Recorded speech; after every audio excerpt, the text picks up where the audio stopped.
agak bahasan sesuatu juga nih kayaknya. Mantap Bahasan, juga nih Pak. Assalamualaikum warahmatullahi wabarakatuh. Selamat siang teman-teman semua. Ya, saya dari BI, barusan makan siang dengan Gubernur BI, ngomong-ngomong santai selama 1 jam lebih. Sebenarnya tujuan saya cuma satu, dapatkan siang gratis. Kalau Gubernur BI makannya enak, tapi kita diskusi sedikit lah tentang sinkronisasi kebijakan. Jadi kebijakan saya dengan Bank Sentral tuh sinkron, nggak ada yang beda sebetulnya. Cuman kan kadang-kadang di luar anggapannya kami dengan BI seolah berlawanan. Enggak, kami sinkron, selaras, harmoni lah. Apalagi tadi dia ngasih makan bebek goreng yang enak banget. Terpaksa saya sama dengan dia pandangannya ke depan. Itu aja utamanya. Itu utamanya. Ada yang langsung aja pertanyaan ya, baru deh. Pasti ada yang nanya, siapa yang mau bertanya? Rupiah 4% gitu ya? Iya. Itu yang tanya-tanya orang. Orang nuduh saya tuh, itu kebijakan Menteri Keuangan, ya kan? Mendikte perbankan untuk naikin bunga deposito dolar ke 4%. Pak, agak dekat Pak, mic-nya agak. Ke 4%. Oh, suara kurang keras ya? Iya. Jadi, nggak ada kebijakan seperti itu. Saya nggak pernah nyuruh Danantara atau keuangan atau bank untuk naikin bunga deposito seperti itu. Memang pernah diskusikan waktu itu saya bilang di istana bahwa akan ada insentif ke pemegang falas supaya mindahin falas dari Singapura ke Indonesia kira-kira gitu. Cuman itu masih belum selesai, masih ada risiko yang mesti dihitung. Dan sepertinya pada waktu Presiden memerintahkan timnya untuk menghitung risiko yang mereka sebelumnya tidak hitung. Jadi itu belum selesai. Jadi Danantara juga mestinya sih Danantara akan memerintahkan perbankannya untuk melakukan praktek bisnis sesuai dengan kondisi pasar market base. Jadi nggak akan intervensi secara langsung juga. Kan saya termasuk orang yang pro market. Saya dorong bunga rendah, bukan dengan maksa turunkan bunga, tapi dengan memberi uang supaya emang supply-nya bertambah sehingga market mekanisme berjalan. Jadi kita selalu mengarahkan kebijakan kita untuk menggerakkan market supaya lebih efisien, bukan mendikte. Mungkin itu. Ada pertanyaan ya? Tentang yang ini aja. Tentang yang 4% tadi nilai tukar. Nggak ada. Wah, ada lagi. Kamu ada di sini aja sekarang. Di mana-mana Pak. Kiri, pindah kanan. Tapi menurut Bapak, yang dilakukan bank-bank himbara itu bagaimana Pak? Apakah kontraproduktif untuk menjaga nilai rupiah atau bagaimana? Karena kan orang di dolar akhirnya dolar jadi tipis. Kalau kita lihat, kalau kebijakan seperti itu saja, bunga dolar 4%, bunga rupiah berapa? Yang dijamin LPS kan 375, sekarang kan udah turun ke situ. Menurut Anda apa yang terjadi kalau dia bisa taruh dolar di sini dengan bunga lebih tinggi? Otomatis kan switching. Jadi itu yang mesti dihitung lagi oleh mereka nanti, oleh timnya yang diperintah oleh Pak Presiden. Saya udah memberi masukan itu, jadi mereka harus hitung itu. Dulu udah saya suruh hitung sih. Cuman saya nggak tahu kenapa keluar angka itu. Mungkin ada yang terlalu eager menjalankan ide Pak Presiden. Artinya belum dihitung dulu resikonya.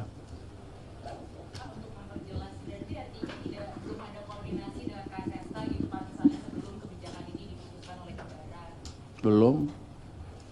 Bahkan dari yang saya tahu kan suruh pelajari dulu 2 minggu. 2 minggu itu akhirnya Jumat minggu depan. Ya belum balik timnya. Jadi saya tunggu aja. Jadi belum ada. Harusnya nanti kalau udah itu baru kita diskusikan dengan KSSK. Kan saya ketua KSSK. Saya belum dengar berarti belum. Saya diskusi dengan Gubernur BI juga tadi. Anda pernah dengar? Enggak juga. Jadi mungkin itu inisiatif beberapa pemimpin bank kali. Tapi kita lihat seperti mungkin mereka merasa butuh atau enggak. Tapi yang jelas enggak ada instruksi dari kami, dari BI, dari Danantara juga biasanya mereka menekankan market base. Artinya bisnis seperti business entity tanpa intervensi berlebihan dari pemilik.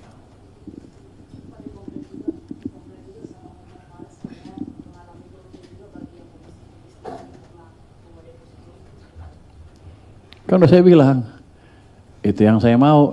Sebagian rugi, sebagian untung. Kalau yang minjem kan untung. Bunganya pelan-pelan pasti bunga pinjaman turun.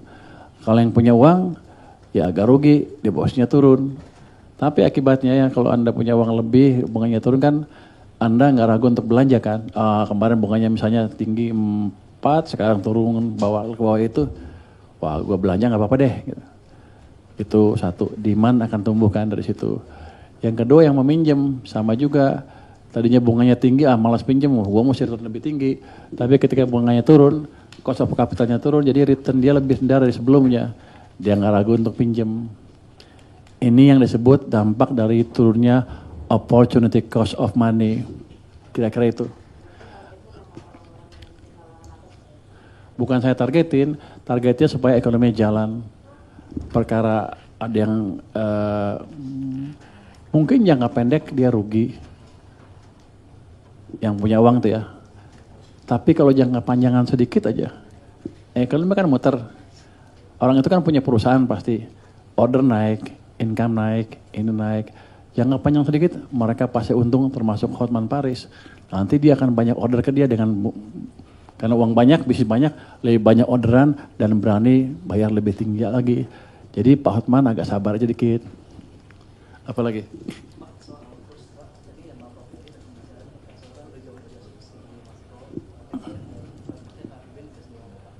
Ini kan hanya jangka pendek aja ya. Saya pikir karena ada kesalahpahaman pasar terhadap kebijakan yang katanya saya yang nentuin. Rupanya saya jago tuh. Kalau saya nentuin pasti jadi. Nggak gitu. Jadi saya pikir sekarang mungkin klarifikasi bahwa itu bukan kebijakan kami. Dan mungkin juga tidak akan diputuskan seperti itu. Karena resiko akan dihitung betul. Jadi dengan Pak Ferry yang ngomong ya, Pak Ferry jalan kebijakan biasa seperti sesuai dengan wewenangnya, saya menjalankan kebijakan sesuai dengan wewenangnya. Ya, efek APBN, ya kalau sehari nggak ada. Tapi saya yakin akan balik ke level fundamentalnya. Apalagi nanti kalau kebijakan bunga tadi yang rendah, yang tadi uang saya masukin ke sistem tadi, mendorong sistem perekonomian. Jadi ini asing pasti masuk, bukan di capital market aja, bahkan di short term pasti pelan-pelan di FDI. Jadi gini, rahasia modal asing masuk ke sini bukan bunga yang tinggi, tapi prospek ekonomi seperti apa ke depan. Karena jangan Anda harap mereka mau masuk ke sini membangun ekonomi kita, nggak ada tuh. Mereka mau ke sini, mau menikmati kue pertumbuhan ekonomi yang ada di sini. Mereka semua profit oriented. Jadi kalau mereka lihat prospek ekonominya bagus, kebijakan kita pas, yang saya yakin akan kelihatan dampaknya dalam sebulan 2 bulan dengan lebih signifikan, harusnya mereka akan lebih masuk ke sini. Tapi kan capital market kan lebih pintar, lebih cepat lihat ke depan. Begitu mereka ngelihat kebijakan kita, dia akan lihat, oh ini betul, dia akan invest duluan, dia nggak mau terlambat. Makanya Anda lihat kan minggu lalu akhir kan asing udah mulai masuk kan besar, yang domestik takut. Ya agak aneh. Asing masuk, rupiah melemah.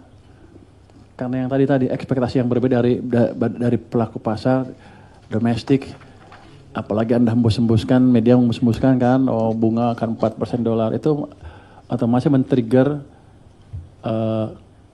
keinginan untuk switch dari rupiah ke dolar. Jadi manusia itu kalau kita lihat ya, yang mendrive mereka kalau business entity itu profitability. Sama perusahaan begitu, Anda juga begitu, orang juga begitu. Nah kita akan kendalikan di sana. Pak, terkait dengan revisi undang-undang yang akan dibawa ke paripurna, apakah sudah ada langkah-langkah dari Kementerian Pak terkait tersebut? Silakan. Lanjutkan ya Pak, biar nggak kepotong yang soal 4% ini Pak. Artinya kalau memang ternyata kebijakan ini setelah dievaluasi malah justru menimbulkan lebih banyak resiko misalnya shifting, apakah akan ada evaluasi dari KSSK untuk kebijakan ini mungkin dievaluasi lagi atau seperti apa? Kebijakan ini belum sampai ke KSSK. Di kantor presiden pun belum selesai analisanya.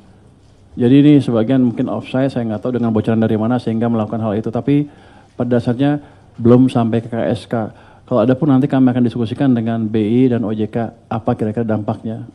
Dan kita hitung untung ruginya seperti apa. Jadi akan kita counter check di KSK dengan berbagai pihak yang terlibat.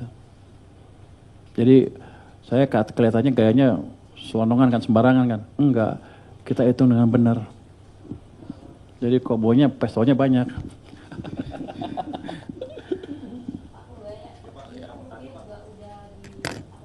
Masih rupiah dulu ya Mas, bentar.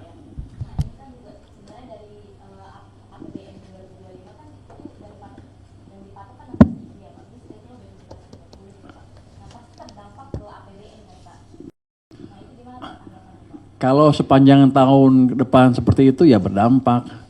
Tapi saya yakin ketika mereka tahu bahwa kebijakan yang kita jalankan betul-betul bisa membalik arah pertumbuhan ekonomi, itu rupiah akan berbalik dengan cepat. Apalagi dengan presentasi pers, dengan konferensi pers yang sekarang yang menyatakan bahwa ada kebijakan dari Kementerian Keuangan yang 4%, saya pikir akan berkurang dengan cepat untuk tekanan ke rupiah. Di samping itu BI juga sesuai dengan wewenangnya menjaga nilai tukar dengan agresif, dengan sungguh-sungguh, dengan apa? Sesuai dengan peran mereka. Saya pikir nggak lama akan balik lagi. Nanti bakal ada intervensi dari pemerintah kayak kebijakan kalau misalkan bank tetap tahan di 4% dan rupiah tetap melemah gitu, bakal ada intervensi gitu. Nggak ada intervensi, itu suka-suka mereka. Tapi kalau mereka masih naruh angka seperti itu di koran tanpa alasan yang jelas, belum tentu dilaksanakan apa enggak, itu kan hanya menimbulkan sentimen negatif. Saya akan minta atau himbau mereka untuk mengkoreksi itu. Intervensi Anda maksudnya apa? Turunin lu? Enggak. Ya enggak. Cuman kalau nggak hati-hati awas aja. Enggak, mereka harus lebih hati-hati.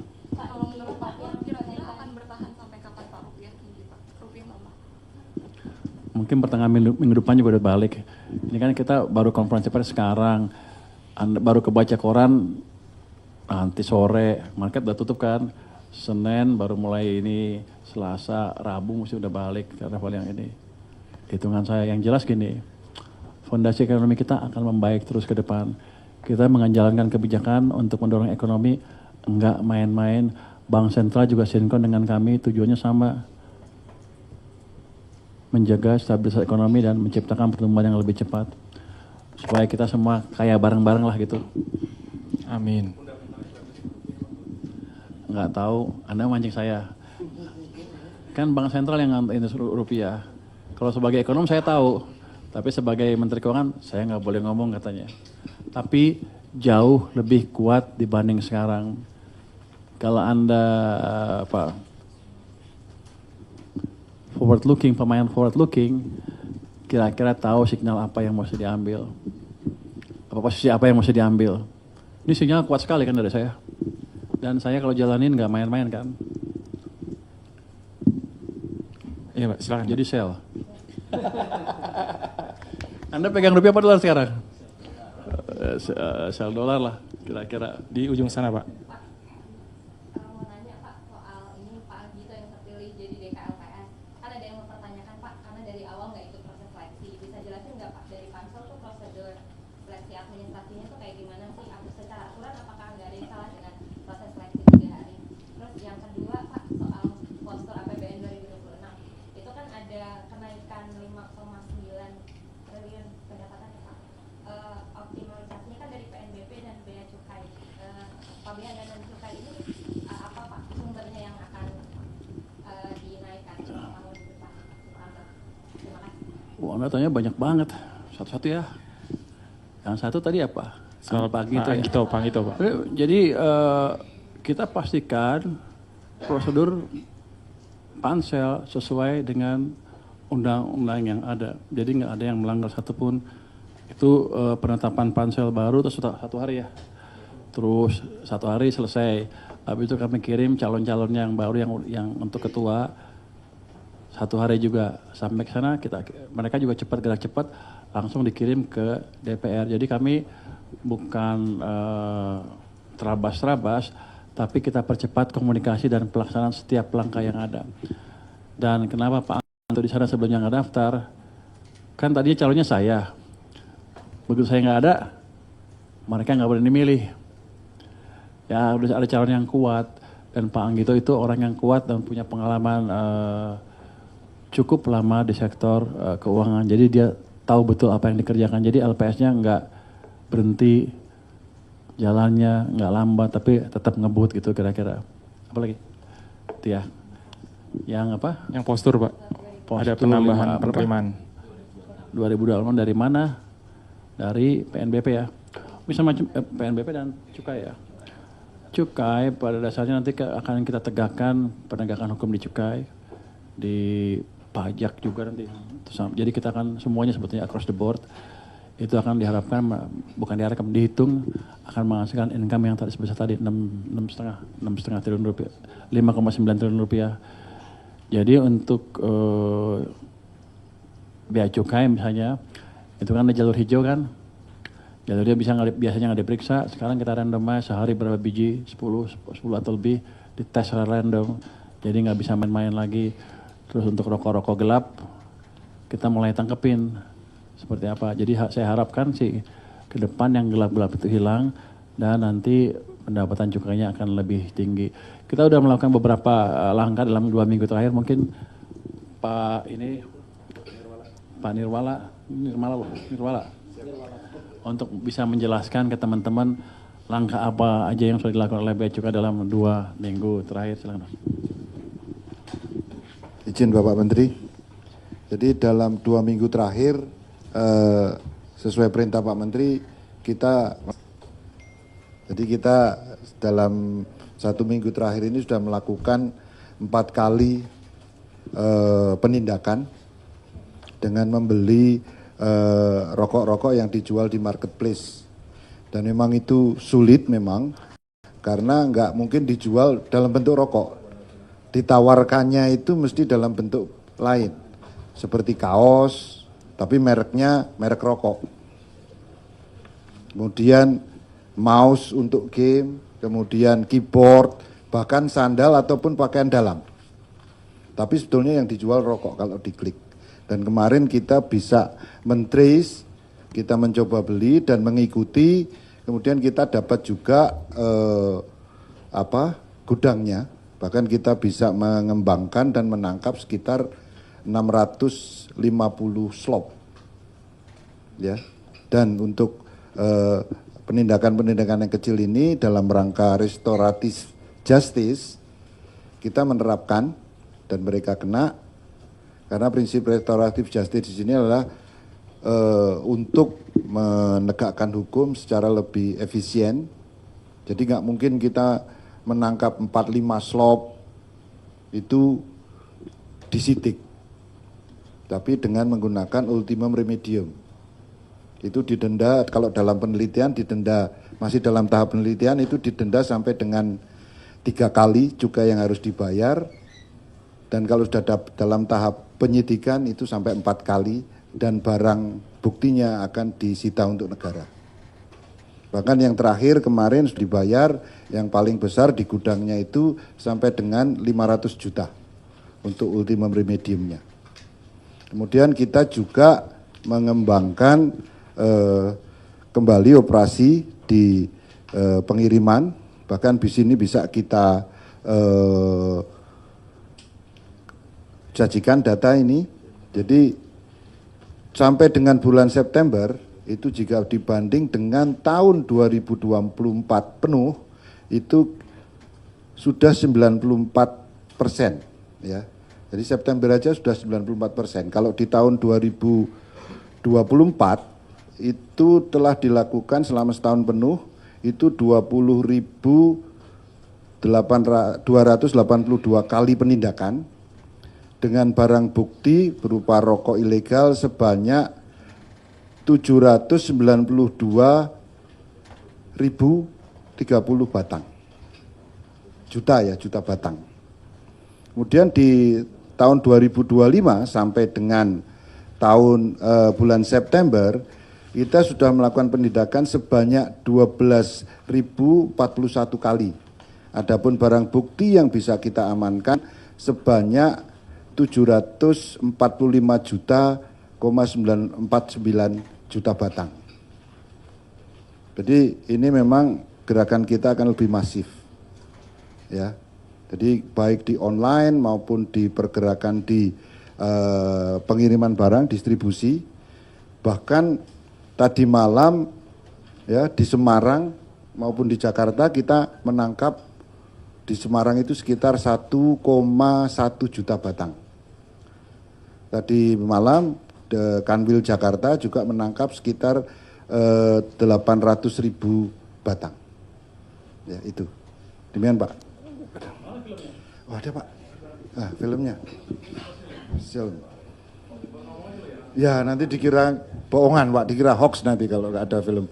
Yang dia tangkap gimana ya? Mana di sini dia online? Ada ya Pak, online Pak.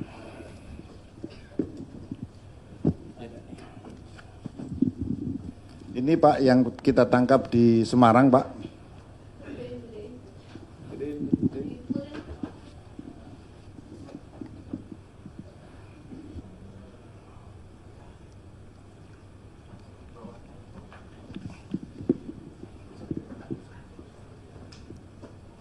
Jadi kalau kita nangkep di jalan bukan kita bikin konten, tapi melakukan operasi. Ya. Ini satu mobil elf penuh, sekitar 1,1 juta batang.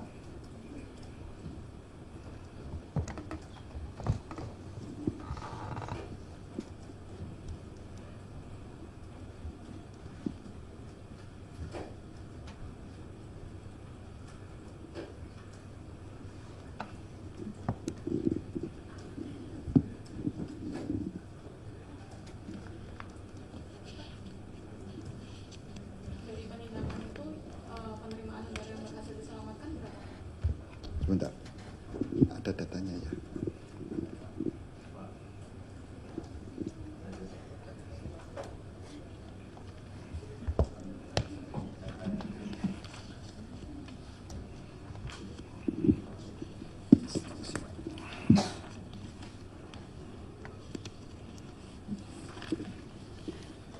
Yang 1,1 juta batang itu nilai penindakannya sekitar 1,6 miliar rupiah dan potensi kerugian negara sebesar 1,06 miliar.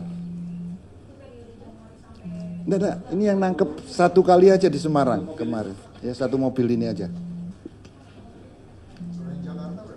Yang di Jakarta, nanti malam juga nangkap, tanggal 25 malam, itu sebanyak 880.000 batang di daerah Bekasi, dan nilai barangnya, barang bukti sebesar 1,2 miliar, dan potensi kerugian negara sebesar 672 juta.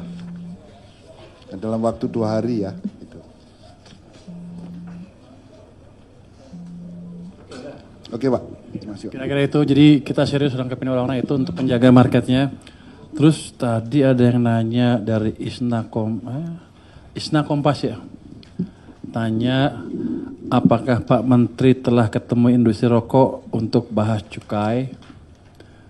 Saya sudah tadi pagi ketemu dengan Gapri ya, Gabungan Pengusaha Rokok Indonesia, dan ada beberapa orang di situ, antara lain dari Jarum, dari Gudang Garam, dari Bismillah, siapa lagi gitu beberapa. Ya kita masih diskusi macam-macam, mereka memberi masukan banyak sekali, cuma kelihatannya mesti dipilah-pilah lagi masukannya karena cukup rumit.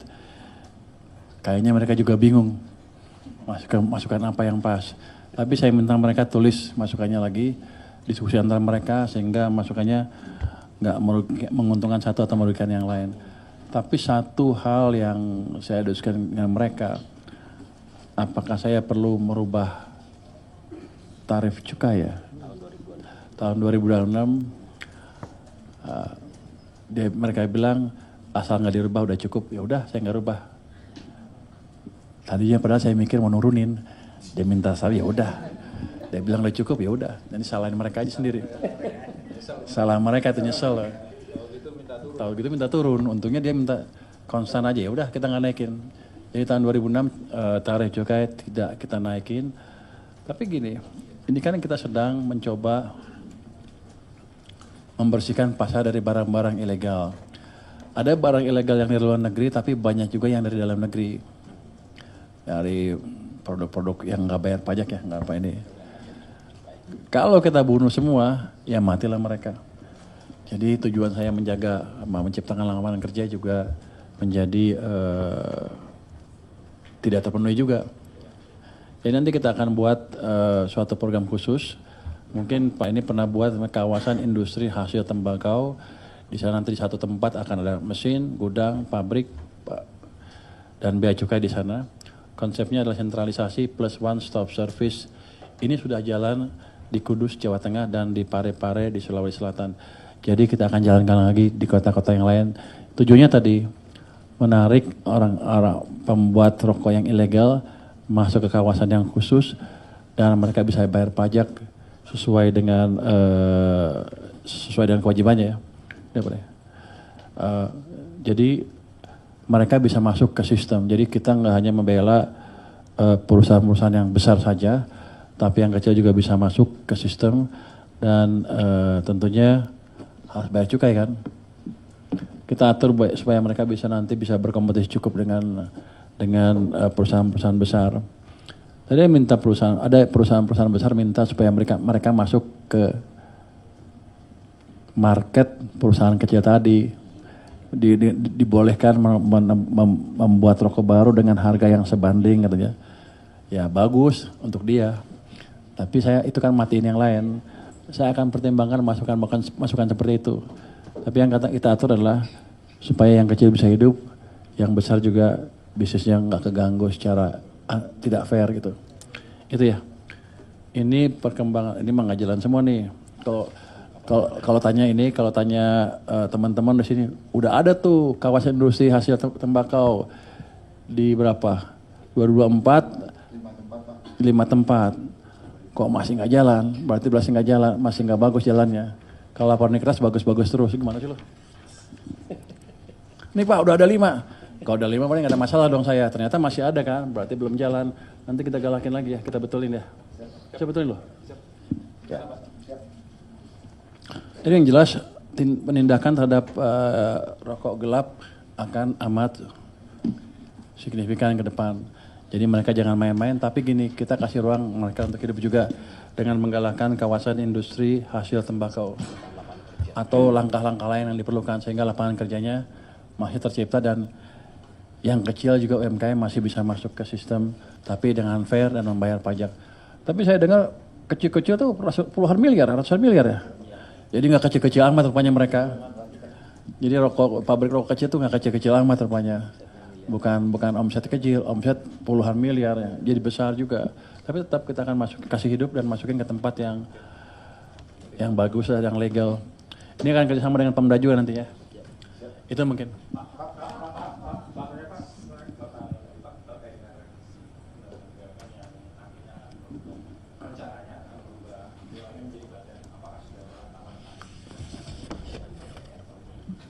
Itu kan yang DPR kan, cuman Anda pertanyaan bukan itu kan pasti. Apakah yang punya keuangan ditarik ke sana gitu kan? Nah, Anda nanya malu-malu dia. Ini ada udang di balik rempeyek dia bertanya. Itu kalau undang-undang mereka yang nentuin DPR dan BUMN kali ya. Tapi yang jelas sampai sekarang untuk BLU ya. SNV. Apa tuh?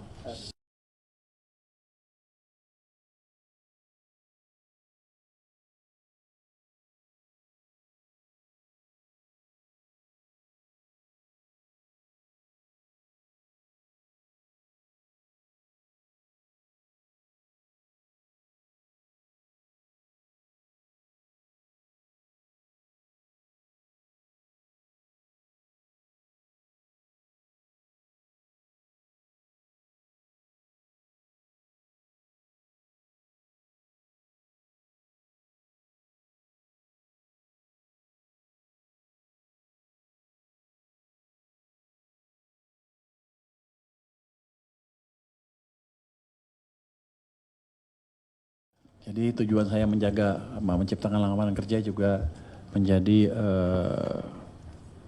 tidak terpenuhi juga. Jadi nanti kita akan buat suatu program khusus. Mungkin Pak ini pernah buat kawasan industri hasil tembakau.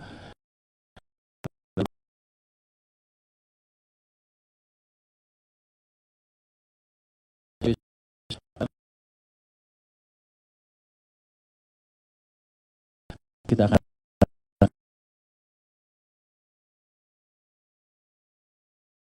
legal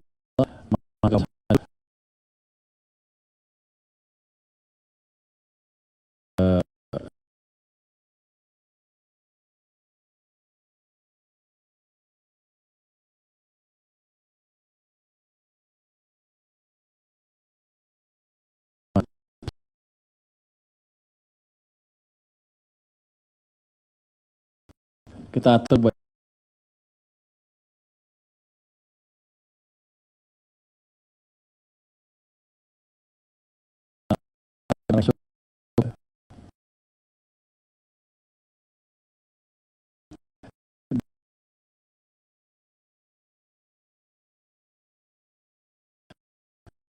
dia.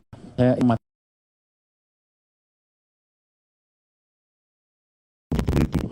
tapi yang kita atur adalah supaya yang kecil bisa hidup, yang besar juga bisnisnya nggak keganggu secara tidak fair gitu. Itu ya. Ini perkembangan, ini mah nggak jalan semua nih. Kalau tanya ini, kalau tanya teman-teman di sini, udah ada tuh industri tembakau di berapa? 2024 5 tempat. Kok masih nggak jalan? Berarti masih nggak jalan, masih nggak bagus jalannya. Kalau laporan keras bagus-bagus terus, gimana sih lo? Nih Pak, udah ada 5. Kalau udah 5 paling nggak ada masalah dong saya. Ternyata masih ada kan, berarti belum jalan. Nanti kita galakin lagi ya, kita betulin ya. Saya betulin loh. Ya. Jadi yang jelas penindakan terhadap rokok gelap akan amat signifikan ke depan. Jadi mereka jangan main-main, tapi gini, kita kasih ruang mereka untuk hidup juga dengan menggalakkan kawasan industri hasil tembakau atau langkah-langkah lain yang diperlukan sehingga lapangan kerjanya masih tercipta dan yang kecil juga UMKM masih bisa masuk ke sistem tapi dengan fair dan membayar pajak. Tapi saya dengar kecil-kecil tuh puluhan miliar, ratusan miliar ya. Jadi nggak kecil-kecil.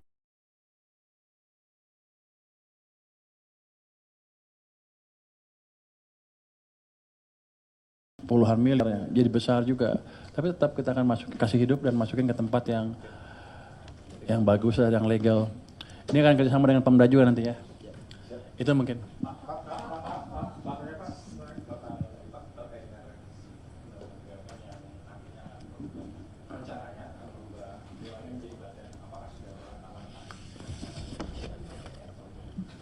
Itu kan yang DPR kan, cuman Anda pertanyaan bukan itu kan pasti.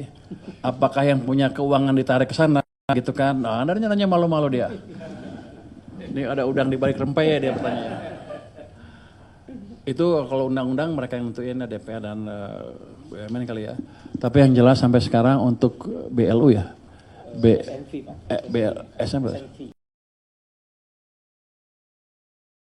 Special Mission Vehicle yang punya LPS seperti apa? SMI, IIA, SMF, semuanya termasuk lagi. Yang gede apa sih? Sama PII, Pak. PII dan lain-lain itu dan 6 kalau nggak salah ya. Iya, Pak. Itu akan tetap berada di bawah keuangan. Karena itu juga merupakan instrumen fiskal yang bisa masuk ke pasar kalau kita perlukan. Jadi kita harus jaga-jaga itu terus ya.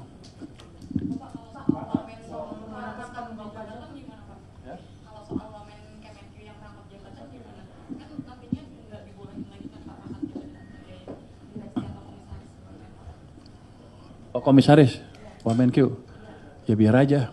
Dia gajinya udah gede kali. Saya nggak tahu itu mereka yang undang-undang seperti itu ya. Aturan seperti itu nggak akan kita rubah. Kenapa Anda? Anda temannya Wamenkyu? Enggak. Oh ya nggak apa-apa kan. Dan dia udah sibuk juga di sini kan. Emang main-main? Enggak, saya pikir akan seperti itu. Gini kan,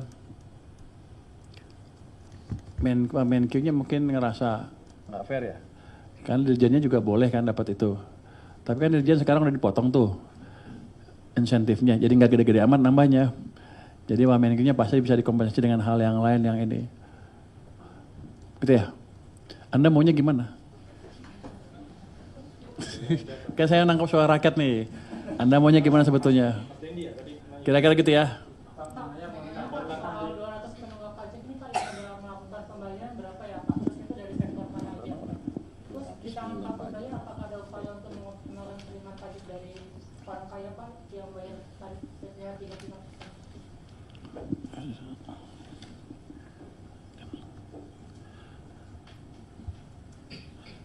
Jadi mayoritas yang terbesar dari 200 itu adalah perusahaan ya, bukan perseorangannya. Alasannya karena sederhana, yaitu skala kewajiban pajak yang besar besar umumnya belum muncul dari aktivitas korporasi. Untuk kategori perseorangan jumlahnya ada, tapi porsinya relatif kecil. Dari 201 penunggang pajak yang besar, sejak tadinya 200 ada 201. Mungkin satunya dia nih, nggak pajak loh.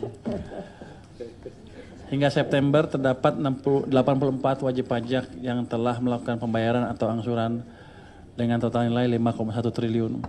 Ini akan kita kejar terus sampai akhir tahun udah clear lah. Yang jelas mereka nggak bisa lari lagi sekarang. Itu. Penerimaan sudah ada diskusi dengan Pak Presiden belum Pak? Nanti arahnya bagaimana? Penerimaan negara apa? Mengenai pembentukan badan penerimaan negara, apakah sudah ada diskusi arahnya? Sampai sekarang saya belum diajak diskusi dan saya nggak tahu seperti apa. Tapi kan kalau sekarang Pak Anggito pergi kan, mungkin wamen baru nggak ada kali ya. Saya nggak tahu. Saya akan usulin saya aja yang megang dua-duanya, pajak sama bea cukai, biar kita bisa beresin langsung cepat gitu. Baru mau ngusulin ya. Pak, tadi kan Pak baru bahas bea cukai PNBP belum di-highlight pakai untuk tahun depan gimana ada Ada targetnya? Tambahannya kemarin naik yang itu 5,9 itu dari situ Pak, dari PNBP juga. Dari mana? Dari kepolisian. Dari Oh, ya. Ya, pada dasarnya akan kita dorong mereka untuk mengoptimalkan semua PNBP yang bisa mereka peroleh gitu. Ini susah karena kementerian lembaga yang ngerjain kementerian lembaga kan. Tapi yang jelas kita akan monitor dan kita peringatkan kalau terlalu rendah. Kalau transfer dari Danantara kira-kira udah ada proyeksi belum Pak kapan bisa mulai terjadi? Danantara kan sebenarnya harus transfer ke negara kalau misalkan dana minimum mereka sudah terpenuhi gitu kan. Kayak ada proyeksi nggak? itu cuma 1% dari itu ke negara. Angkat itu Pak, nggak ada. Itu relatif insignifikan, cuma 1% dari dividen. Jadi kita anggap kita nggak bergantung ke transfer dari Danantara ya. Undang-undang Pak. Sesuai dengan undang-undang, jadi nggak besar-besar amat. Mungkin dalam waktu dekat jangan ditargetkan mereka ngirim apa ke negara dulu. Kita targetkan aja biar mereka hidup dulu, biar bisa investasi besar dan bisa tumbuh itu. Nanti kalau udah mulai berfungsi dengan baik, tumbuh dengan baik, baru kita incar tuh yang 1%. Untuk sekarang sih kami tidak targetkan, di tahun depan juga nggak ada tuh di anggaran kami. Udah yang belum? Yang lain. Sana belakang tuh.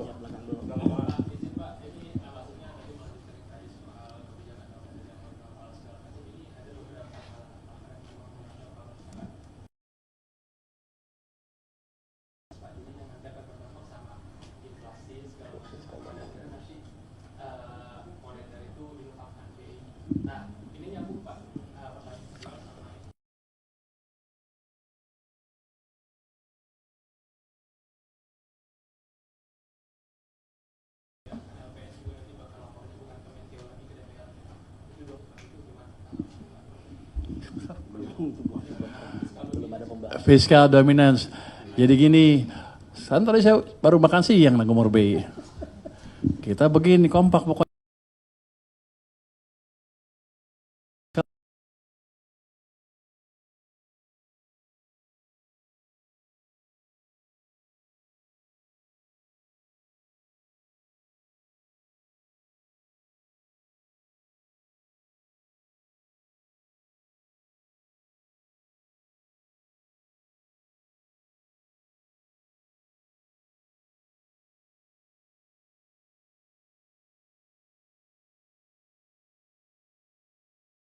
Biasa nanti yang berpikir lebih keras untuk kerja, jadi yang kerja mereka yang kerja lah, gue bagian makan gimana supaya kebijakan lebih sinkron dan dampaknya lebih optimal ke perekonomian. Dan ini serius, kami betul-betul satu sinergi lah Pak Ferry itu sama saya udah lama temannya, udah 20 tahun lebih lah kenal baik. Dia researcher, saya researcher juga dulu. Kalau diskusi kadang-kadang di WC tuh. Kenal gimana? Ya gitulah. Kadang-kadang gitu, jadi gitu ya. Bingung kan lo? Sambil diskusi ya, kalau habis rapat, habis di simposium di sana ngobrol gimana di situlah. Kadang-kadang seminar, lebih seminar gitu. Jadi kami dengan Bank Sentral dekat dan kebijakannya akan amat sinkron ke depan. Kita akan menjalankan kebijakan kita masing-masing secara optimal dalam ruang wewenang yang kita punya masing-masing. Terus yang kedua apa? P2SK. Apa? Nggak ke keuangan lagi? Tanggung ya.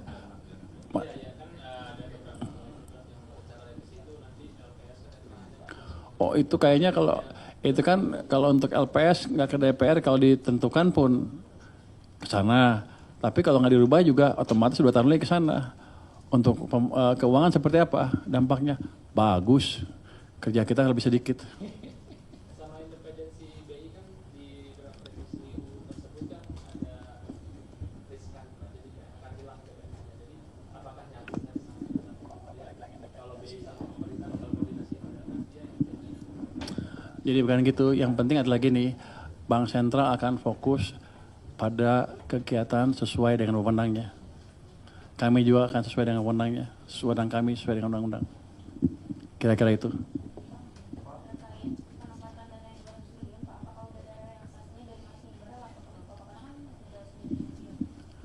Nggak ada laporan ke saya, itu kan saya naruh uang aja di sana, habis itu suka-suka banknya.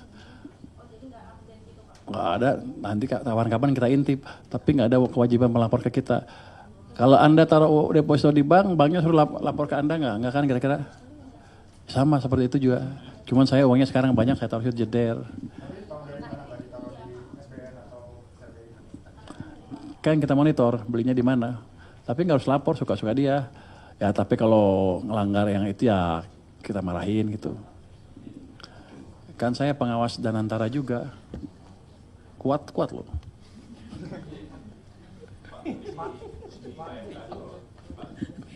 Gue gak boleh ketawa ya.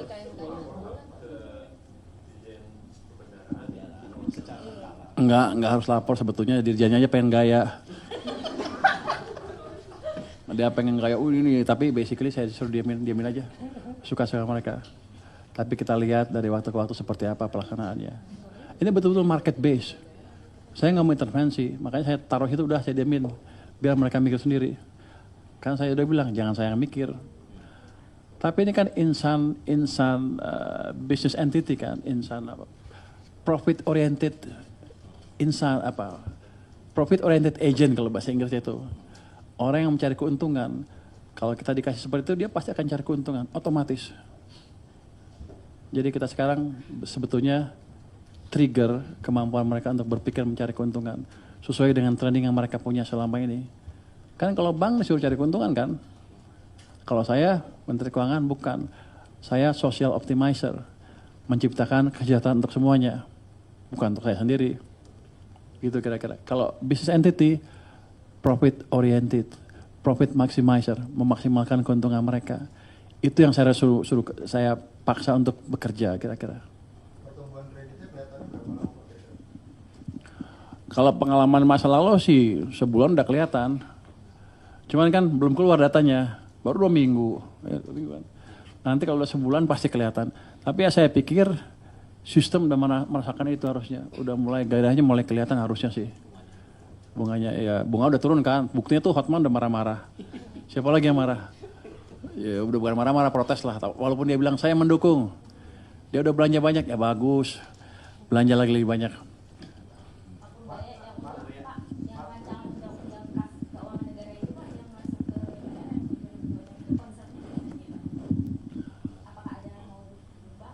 Belum ada pembahasan. Keuangan negara antum masuknya ke apa? Pasti kayak itu kan, batas defisit sama batas utang kan. Arahnya ke sana. Belum ada diskusi ke sana sampai sekarang, tapi yang jelas kita akan memaksimalkan anggaran yang ada sesuai dengan batas yang ada sampai impact-nya optimum ke perekonomian. Dalam pengertian gini, uangnya nggak ada yang nganggur sampai akhir tahun gitu. Kita aktifin itu dulu. Nanti misalnya kepepet banget, baru kita pikir. Tapi gini, kalau ekonominya tumbuh cepat kan pajak juga kencang juga. Pasti turun juga nanti rasio itu ke PDB-nya. Kalau kita lihat zaman dulu ya, zamannya SBY di mana private sector jalan kan, itu rasio tax per GDP-nya sekitar 0,5% lebih tinggi dibanding pada saat Pak Jokowi. Itu udah 100, itu tuh 5,5%. Sekarang 0,5% itu sekitar 100 triliun lebih income saya dari situ tanpa ngapa-ngapain. Jadi nanti kita lihat kalau tumbuhnya lebih cepat lagi, lebih bagus lagi. Kalau tumbuh ekonomi kita, let's say saya berhasil mendorong ekonomi kita tumbuh tambahnya 1% dari sekarang 5 ke 6% ya. Itu kan 1% dari PDB itu sekitar 250 triliun. Tambah tadi tax ratio tambah itu 250 ya lebih 300 triliun, 350 triliun saya tambahnya. Makanya ya kita berusaha mati-matian sekarang untuk memastikan kebijakan yang saya dorong kemarin jalan, dan nanti kita nggak lama juga akan adakan di bottlenecking di private sector. Kan udah di Pak Menko Perekonomian sudah bilang kan kita akan membentuk program tim akselerasi pembangunan program-program pembangunan nasional kan. Di situ selain saya dorong belanja masyarakat, belanja pemerintah, nanti saya akan buka juga forum pengaduan dari pengusaha-pengusaha dimanapun di seluruh Indonesia yang saya akan gelar perkara setiap minggu. Dari situ saya akan mempercepat private sector juga. Ya capek sedikit tapi income-nya akan besar kalau private sector jalan tadi. Jadi ini bukan satu langkah aja, ada banyak langkah nanti yang untuk memperbaiki ekonomi kita dengan cepat. Jadi mesin fiskal, mesin swasta yang didukung oleh moneter ya, itu akan dihidupkan dua-duanya. Ya nggak besok, tapi dalam waktu berapa minggu pasti akan mulai kelihatan. Pak, terkait perpajakan Pak, mungkin Pak, kemarin kan sudah sempat ada regulasi terkait penunjukan tingkatan untuk menurut Pak, gitu, Pak. Tapi sama Kemenkyu belum dieksekusi gitu Pak. Jadi rencananya Kemenkyu mau eksekusi kapan Pak? Nah ini udah kami sedang ngetes sistemnya ya. Sudah bisa diambil, uangnya udah bisa diambil, beberapa diambil ya, jadi sistemnya udah siap. Tapi saya lihat begini, ini kan baru ribut-ribut kemarin nih. Kita tunggu dulu deh, paling nggak sampai kebijakan tadi, uang 200 triliun, kebijakan untuk mendorong perekonomian mulai kelihatan dampaknya. Baru kita akan pikirkan nanti. Tapi yang jelas, sistemnya sudah siap sekarang. Berarti menunggu ekonominya lebih kondusif dulu baru nanti. Betul. Iya, bukan, iya akan seperti itu. Semuanya, bukan e-commerce tertentu, semuanya, semua. Kira-kira begitu. Nanti kalau ada yang tertentu, ada yang nggak ikut, Anda bikin di situ, perusahaan di situ. Anda untung banyak nanti. Ya gitu. Jadi kita nggak ganggu dulu daya beli sebelum dorongan ekonomi masuk ke sistem perekonomian. Lu rajin amat lu, yang lain dah. Yang lain, lu udah berapa tahun yang lain?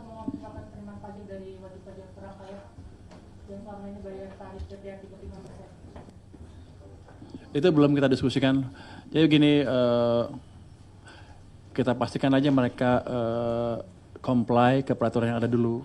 Jangan kabur-kabur, itu aja. Jadi kita nggak naikin tarif dan lain enggak. Tapi kan kita fair treatment.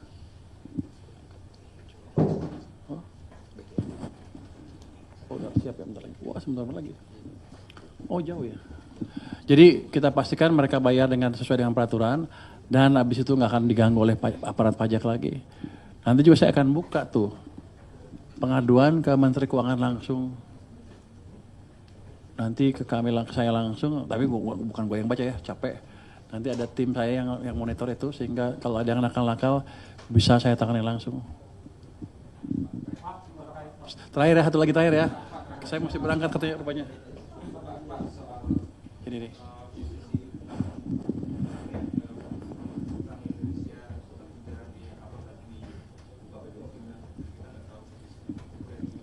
Anda tahunya berapa?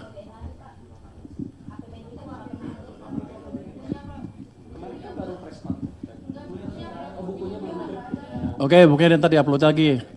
Lu takut diprotes lu? Oh, lu ada angka yang disembunyiin. Keluarin lagi di upload di ini biar mereka bisa ini. 37. Rasio utang ke PDB 39%. Di website-nya Pak Min. Enggak 3% PDB. Nanti kita upload lagi deh, biar clear. Biar Anda bisa marah-marahin saya kalau utangnya kegedean. Nanti saya marahin dia. Tapi enggak, itu emang perlu diketahui publik supaya kita lebih transparan. Cuman gini, kemarin ada yang tanyakan waktu di DPR, akan utang lagi apa enggak.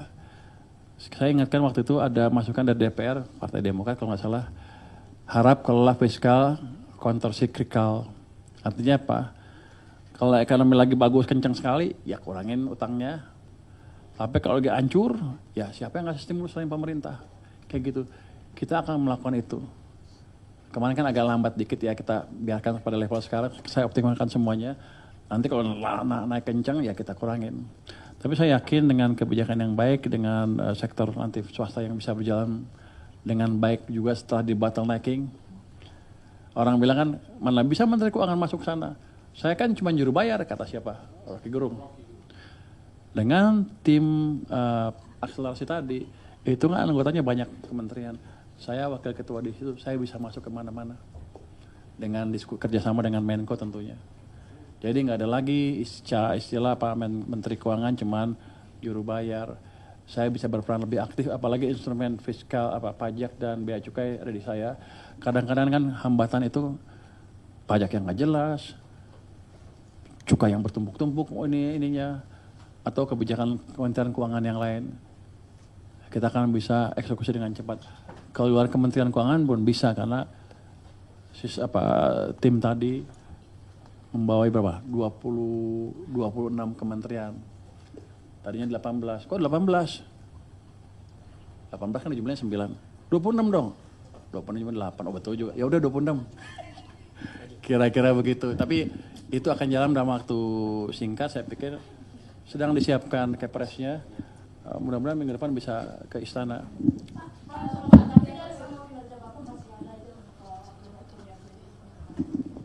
Kritik apa katanya? Biar aja nggak apa-apa, kan semuanya nggak bisa puas. Itu presiden aja kepilih berapa? 58, 30 aja kan nggak puas kan? Itu hal yang wajar. Tapi nanti gini, dengan berjalannya waktu, kalau saya bisa balikin ekonomi dari 5 ke 6% atau lebih lagi, Rocky Gerung harus minta maaf ke saya. Ya Rocky Gerung ya? Ya Rocky Gerung. Minta apa? Nggak minta ke publik juga nggak apa-apa. Itu kan itu semacam kontrol juga buat saya. Artinya gini, jangan terlena juga lu tidur melulu. Mentang-mentang di Kementerian Keuangan anak buahnya banyak, gaji naikin sama dia.